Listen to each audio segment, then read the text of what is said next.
Hey, this is Mike with Christian Meds. This week I want to talk a little bit about the relationship between the Son and the Spirit.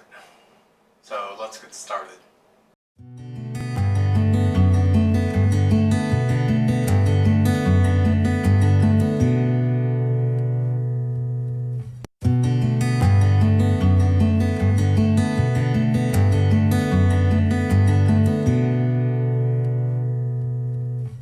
So Christian Meds is part of the concept is understanding relationships. And there's this very special relationship between Jesus and the Holy Spirit.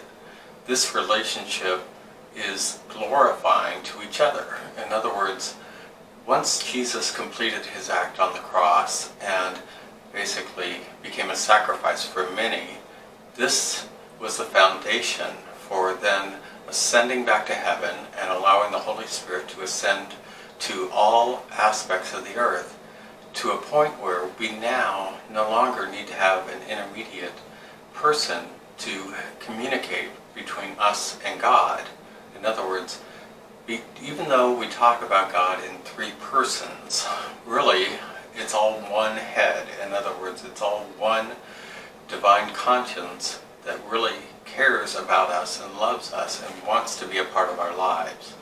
This opening of a door is probably the most amazing aspect of Christianity.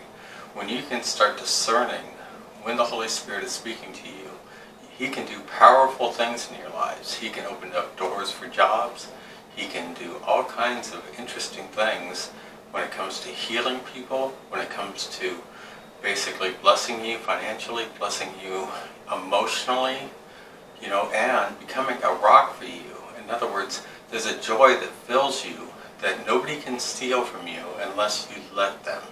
So this is part of the thing where the world wants to rip us apart from the Spirit. In other words, it wants us to basically start thinking more about worldly things and less about godly things. The more we can concentrate on godly things, the better off we're going to be. And this is just kind of a short message this week. I just kind of wanted to explain kind of a little bit about where I'm trying to grow. I'm really trying to grow and understand this relationship between Jesus and the Holy Spirit. How Jesus gets glorified when we start listening to the Holy Spirit. This is another aspect of sanctification that we as Christians need to be developing. So this is just some of my thoughts, something for you to think about this week in a powerful way. So just be blessed, and I'll talk to you next week.